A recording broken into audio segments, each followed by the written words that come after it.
जादुई सोने और चांदी के लहंगे की खेती। बहुत समय पहले की बात है। श्यामपुर गांव में लगभग सभी लोग हंसी खुशी से रह रहे थे, क्योंकि उस गांव के सभी लोग बहुत अमीर थे, परंतु साथ ही साथ वो कंजूस भी थे। उसी गांव में एक गरीब लड़की चिंकी अपनी माँ सोनिया और पिताजी दीपक के साथ रहती थी। चिंकी कॉलेज पास थी। चिंकी के पिताजी गरीब होने के कारण अपने छोटे से खेत में सब्जी उगाते थे और फिर वही ताजी सब्जी अपने खेत में ग्राहकों को बेचते थे। दीपक की खेत की सब्जियां ताजी और ऑर्गेनिक होने के कारण लोग उसके खेत में भी सब्जी लेने आते थे।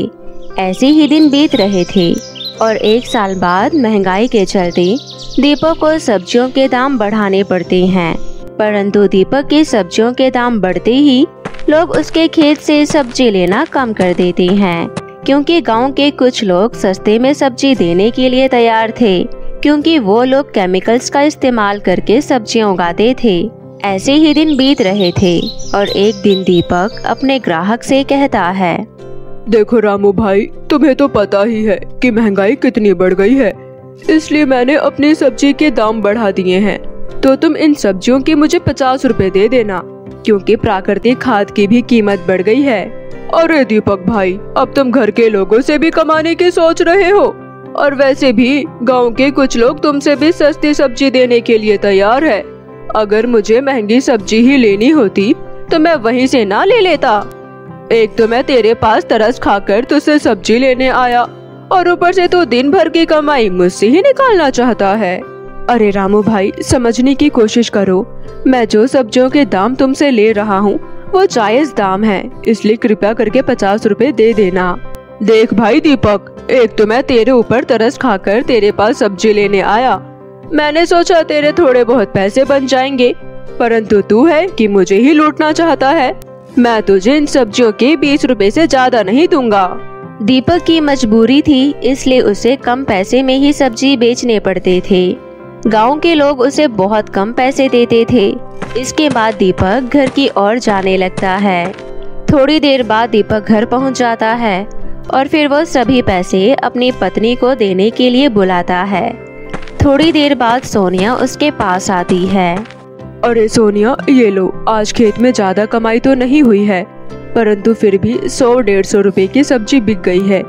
इनसे कुछ रुपयों से घर का राशन ले आना और बाकी बचे हुए पैसों से जरूरत पड़ने पर अपने लिए कुछ खरीद लेना। ठीक है दीपक जी, जैसा आपने कहा मैं वैसा ही करूँगी। अभी मैं ये पैसे संदूक में रख देती हूँ और जरूरत पड़ने पर निकाल लूँगी। इस तरह वो दोनों बातें कर रहे होते हैं कि तभी उन दोनों की ये बातें चिंकी सुन लेती है, जिसके बाद चिंकी अपने पिता दीपक के पास जाती है और अपनी माँ से कहती है, माँ, आप तो जानते हो ना कि मैंने वनस्पति विज्ञान की पढ़ाई करी है, और जब हमारे पास एक छोटा सा खेत भी है तो क्यों ना अगली बार मैं उस खेत में खेती करूं, जिससे हमें अच्छा मुनाफा हो। अरे चिंकी बेटी, ये तू क्या बोल रही है? आज के जमाने में पढ़ाई बहुत जरूरी है। ये सोचकर मैंने तुझे पढ़ाई करवाई और अब तू कह रही है कि तू खेती करेगी। बेटी, मैं अपने जीते जी तुझे काम नहीं करने दूंगा, इसलिए तू काम करने की बात अपने दिमाग से निकाल दे। इस तरह कुछ दिन बीत जाते हैं और एक दिन दीपक अपने खेत से खेती करके घर की ओर आ रहा था कि तभी दीपक का एक कार से एक्सीडेंट हो जाता है। दीपक को बहुत चोट लगती है और उसके शरीर से खून निकल रहा होता है। तभी वहाँ पर कुछ लोग जमा हो जाते हैं। उसके बाद वो लोग दीपक को एक अस्पताल में भर्ती करा देते हैं। तभी उनमें से एक व्यक्ति दीपक के घर वालों को फोन करके दीपक के एक्सीडेंट के बारे में बता देता है। तभी थोड़ी देर में सोनिया और चिंकी अस्पताल में पहुंच जाते हैं। अस्पताल वाले दीपक के पैर में प्लास्टर चढ़ा देते हैं। इसके बाद दीपक बहुत परेशान हो जाता है। थोड़ी देर बाद डॉक्टर सोनिया से कहता है, देखिए सोनिया मैम, आपके पति का एक्सीडेंट होने के कारण उनके पैर में बहुत ज्यादा चोट लग गई है और अब उन्हें कम से कम 2 महीने का बेड रेस्ट चाहिए। इसलिए कृपया करके दीपक जी को घर में रहकर आराम करने के लिए कहना। इसके बाद डॉक्टर वहां से चला जाता है और थोड़ी देर बाद सोनिया दीपक की छुट्टी करवाकर उसे घर ले आती है। इसके बाद सोनिया ये सोचकर दुखी हो जाती है कि अब घर का खर्चा कैसे चलेगा। तभी चिंकी अपनी माँ से कहती है, माँ आप बिल्कुल भी चिंता मत कीजिए, अगर पिताजी का एक्सीडेंट हो गया तो क्या हुआ, आपको चिंता करने की कोई ज़रूरत नहीं है। आज से पिताजी की जगह मैं खेती करूँगी और शायद भगवान भी यही चाहते हैं कि अब उस खेती में मैं खेती करूँ। हाँ बेटी, तू सही कह रही है, और वैसे भी आज के ज़माने में लड़कियां लड़कों से कम नहीं है, और मुझे तुझ पर पूरा यकीन है हमारी बेटी हमारे खेत में अच्छी तरह सब्जी उगाएगी। इस तरह सोनिया और दीपक दोनों मान जाते हैं और इस तरह अगले दिन से चिंकी सुबह नहा धोकर खेत पर काम करने के लिए पहुंच जाती है। अभी बुआई का समय चल रहा था, इसलिए चिंकी दिन रात उस खेत में मेहनत करती है। इसी तरह से दिन बीत रहे थे और 2 महीने बाद चिंकी के खेत में हरी भरी सब्जियां उग जाती है। चिंकी इस बार की फसल देखकर बहुत खुश हो जाती है, परंतु ऐसे ही 1 हफ्ता बीत जाता है और चिंकी के खेत पर कोई भी सब्जी लेने नहीं आता। ये देखकर चिंकी को बहुत चिंता हो जाती है और वो परेशान हो जाती है कि तभी चिंकी के खेत में एक बूढ़ी औरत आती है। बेटी, मैं तेरे आगे हाथ जोड़ती हूँ, प्लीज मना मत करना। दरअसल मेरे घर पर एक साधु बाबा भिक्षा मांगने आए हैं और उनकी इच्छा है कि मैं उन्हें मिक्स वेज सब्जी बनाकर खिलाऊं। इसलिए कृपया करके तुम मुझे थोड़ी बहुत सब्जी दे दो। मैं नहीं चाहती कि मेरे घर से साधु बाबा भूखे जाए।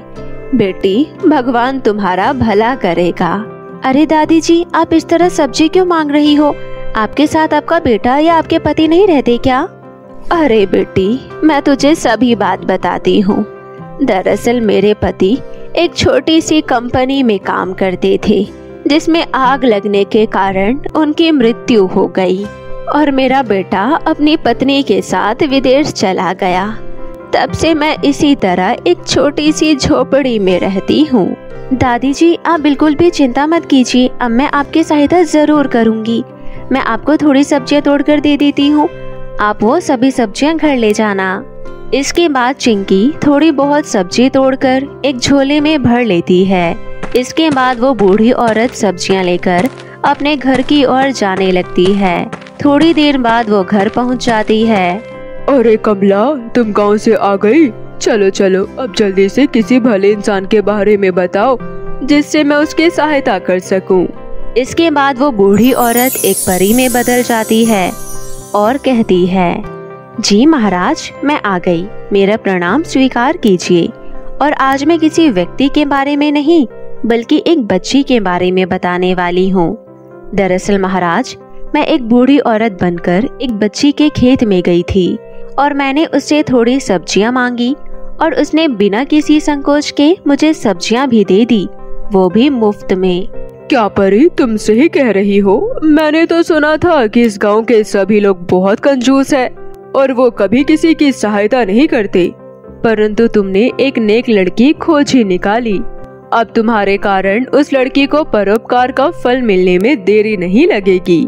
इसके बाद वो साधु एक मंत्र पढ़ते हैं और वहीं दूसरी तरफ चिंकी के खेत में बहुत तेज रोशनी होती है। तभी थोड़ी देर बाद चिंकी के खेत में सोने और चांदी के लहंगे की खेती हो जाती है। ये देखकर चिंकी हैरान रह जाती है और उसे समझ नहीं आता। इसके बाद चिंकी एक लहंगे को छूकर देखती है तो वो सभी लहंगे असली सोने और चांदी के बने हुए थे। ये देखकर चिंकी बहुत खुश हो जाती है। इसके बाद चिंकी बिना देरी किए जल्दी जल्दी सभी लहंगे तोड़ लेती है और वो सुनार की दुकान पर जाकर बेच देती है। आज चिंकी को बहुत सारे पैसे मिले थे। वो सभी पैसे लेकर अपने घर पहुंच जाती है। इसके बाद चिंकी अपनी माँ को सारी बात बता देती है। ये सुनकर सोनिया को बिल्कुल भी यकीन नहीं होता। तभी चिंकी सभी पैसे अपनी माँ सोनिया को दे देती है। चिंकी की माँ हैरान थी कि ऐसा कैसे हो सकता है। इस तरह वो सभी कई दिनों बाद आज भर पेट खाना खाते हैं। सभी खुशी खुशी खाना खाकर सो जाते हैं। इसी तरह अगली सुबह हो जाती है। आज चिंकी अपनी माँ सोनिया के साथ खेत पर जा रही थी थोड़ी देर बाद जब चिंकी अपने खेत पर पहुंचती है तो वो देखती है कि आज फिर से उसके खेत में सोने और चांदी के लहंगे लगे हुए हैं। ये देखकर चिंकी और सोनिया को बिल्कुल भी यकीन नहीं होता। इसके बाद चिंकी उस खेत से वो सभी लहंगे तोड़ लेती है। थोड़ी देर बाद चिंकी और सोनिया सुनार के दुकान पर पहुंच जाते हैं। आज सोनिया वे सभी लहंगे अच्छे दाम पर सुनार को बेच देती है। इस तरह उस दिन के बाद चिंकी अपनी माँ सोनिया और पिताजी दीपक के साथ हंसी खुशी से रहने लगती है। तो मेरे प्यारे दोस्तों, कैसी लगी आपको हमारी ये कहानी, हमें कमेंट करके ज़रूर बताएं। अगर आपको हमारी ये कहानी अच्छी लगी हो तो इसे अपने दोस्तों के साथ शेयर भी करें और ऐसी नई इंटरेस्टिंग हिंदी कहानियाँ देखने के लिए हमारे चैनल को सब्सक्राइब करें। तो फिर मिलती हूँ आपसे एक नई कहानी के साथ, तब तक के लिए बाय बाय दोस्तों। परी की बारिश। बहुत समय पहले की बात है। परीलोक में बहुत सारी सुंदर सुंदर परियां हंसी खुशी से रह रही थी और सभी परियां आपस में मिलजुल कर गरीबों की मदद किया करती थी। परियों की बदौलत सभी गांव वाले हंसी खुशी से अपना जीवन बिता रहे थे। परंतु चुड़ैल लोक में भयंकर परी रहती थी जो लोगों की खुशियों से बहुत जलती थी। भयंकर परी गांव वालों के साथ कुछ न कुछ हरकतें करती रहती थी और उन्हें परेशान करने का कोई भी मौका नहीं छोड़ती थी। एक दिन भयंकर परी अपने दोस्त कमबंद राक्षस को बुलाती है और वो राक्षस परी लोक पर हमला कर देता है। वो परियों की जादुई छड़ी छीन लेता है और उनको रस्सी से बांध देता है। परियों को अपने साथ उड़ाकर भयंकर लोक चला जाता है। अपने आप को इतना असहाय देख परियां बहुत दुखी हो जाती है। अरे अब क्या होगा, ये तो हमें अपने साथ भयंकर लोक उड़ा कर ले जा रहा है। अरे हाँ, इस राक्षस ने तो हमारी छड़ी भी छीन ली है। अब हम कुछ भी नहीं कर सकती हैं। लगता है अब हमें जिंदगी भर के लिए भयंकर परी की गुलामी करनी होगी। लेकिन तभी सोना परी को नीचे एक बहुत बड़ी झील दिखाई देती है। सोना परी कहती है, सुनो परियां, अगर हमें इस राक्षस के कब्जे से बाहर निकलना है तो हमें नीचे नदी में कूद जाना चाहिए। अगर हम इस समय नदी में नहीं कूदे तो ये हमें उड़ाकर आगे ले जाएगा। ये सुनकर सभी परियां सोना परी की बात मान लेती है और चुपके से सभी परियां नदी में कूद जाती है। ये सारा दृश्य गांव के कुछ लोग देख रहे होते हैं। अरे ये तो कमाल हो गया, यहाँ तो ढेर सारी परियों की बारिश हो रही है। अरे नहीं, मुझे तो ये कोई शैतानी ताकत का काम लगता है भाइयों। कहीं ये सब चुड़ैले तो नहीं है? अगर हम इनके पास गए तो कहीं ये हमें मारकर खा ना जाए। हाँ, तुम सही कह रहे हो, हमें यहाँ से फौरन निकल जाना चाहिए। इस तरह गांव वाले परियों की बारिश होते देख वहाँ से डर कर भाग जाते हैं। गांव वालों को भागता देख राक्षस की नजर परियों को नदी में कूदते हुए पड़ जाती है और वो राक्षस उनके पीछे पड़ जाता है और उन परियों को पकड़ लेता है और उन्हें बंदी बनाकर अपनी गुफा में ले जाता है। कल सुबह होते ही मैं तुम्हें सभी परियों को एक एक करके खत्म कर दूंगा और उसके बाद तुम सभी परियों की ताकत मेरी हो जाएगी और मैं बहुत शक्तिशाली राक्षस बन जाऊंगा और पूरी दुनिया पर राज करूंगा। दूसरी तरफ सोना परी राक्षस की नजर से बच जाती है और वो नदी में तैरकर एक पेड़ के पास पीछे जाकर छुप जाती है। थोड़ी देर बाद शीतल नाम की एक लड़की वहाँ पर आती है। शीतल की नजर सोना पर पड़ती है। शीतल परी की बीमार हालत देखकर उसे अपने घर ले आती है। नदी में बहुत देर तक रहने की वजह से सोना परी को बहुत ठंड लग जाती है और जुकाम हो जाता है। शीतल परी की बहुत सेवा करती है, परी को कपड़े बदलने को देती है और गर्मा गर्म चाय पकौड़े खिलाती है। परी जी, आपकी ये हालत कैसी हुई? सोना शीतल को सभी बातें बता देती है। उसके बाद सोना परी और शीतल मिलकर बाकी की परियों को ढूंढने के लिए निकल जाते हैं। बहुत देर तक ढूंढने के बाद भी शीतल और सोना परी को बाकी परियां कहीं नहीं मिलती। लगता है राक्षस उन्हें कहीं दूर ले गया। पता नहीं सारी परियां कैसी होगी। इतना कहकर सोना परी बहुत दुखी हो जाती है। अब चिंता मत करो परी जी, मैं उन सभी परियों को राक्षस से आजाद कराने में आपकी मदद करूंगी। ये सुनकर सोना परी बहुत खुश हो जाती है। इसके बाद शीतल और सोना परी दोनों घर वापस चले जाते हैं। तभी शीतल अपने घर में रखे हुए एक जादुई छड़ी के बारे में बताती है। परी जी, ये हमारे खानदान की यानी कि पुरखों की बहुत ही कीमती धरोहर है। इस छड़ी में ढेर सारी शक्तियाँ हैं। मुझे पूरा विश्वास है कि वो राक्षस इस छड़ी का मुकाबला नहीं कर पाएगा। यहाँ दूसरी तरफ वो राक्षस परियों को मारने के लिए अपनी जादुई शक्तियों से एक विशाल कटोरे में तेल गरम कर रहा था।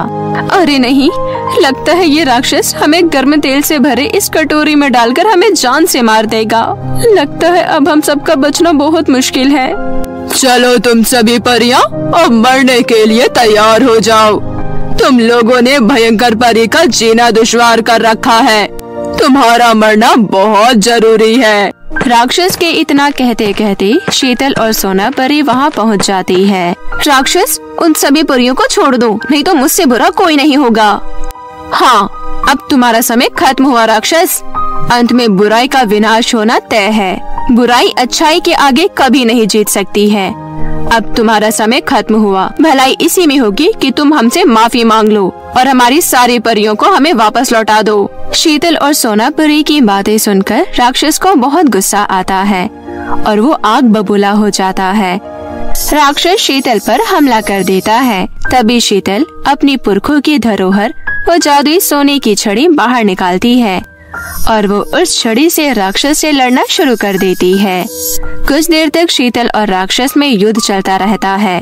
अंत में शीतल राक्षस को हरा देती है और राक्षस जमीन पर गिर जाता है। जैसे ही वो राक्षस मर जाता है, उसकी सभी शक्तियाँ खत्म हो जाती है और सभी परियां उसकी कैद से मुक्त हो जाती है और उन सभी परियों को उनकी जादुई छड़ी भी वापस मिल जाती है। उसके बाद सभी परियां मिलकर शीतल को तहे दिल से धन्यवाद करती है। क्योंकि शीतल बहुत अच्छी लड़की थी, इसलिए परी उसको एक तोहफा देती है। शीतल, मुसीबत में तुमने हमारी बहुत सहायता की।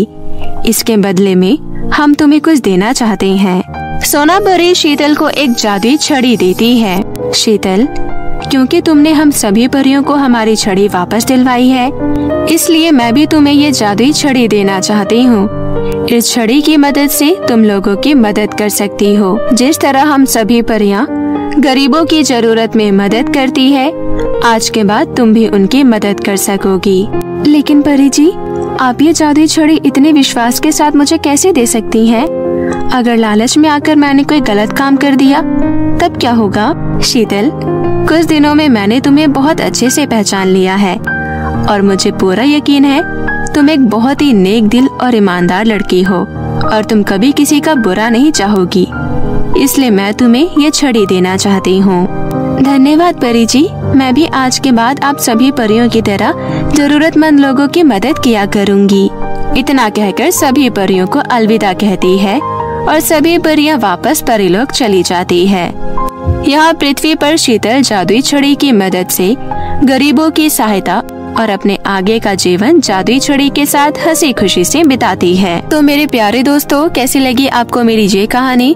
मुझे कमेंट करके जरूर बताएं और इसे अपने दोस्तों के साथ भी शेयर करें। और हाँ दोस्तों, अगर आपने अब तक मेरे चैनल को सब्सक्राइब नहीं किया है तो प्लीज जल्दी से नीचे लाल बटन दबाकर अभी कर ले। तो मिलती हूँ आपसे फिर किसी नई कहानी के साथ। तब तक के लिए आप अपना ध्यान रखें। बाय बाय दोस्तों।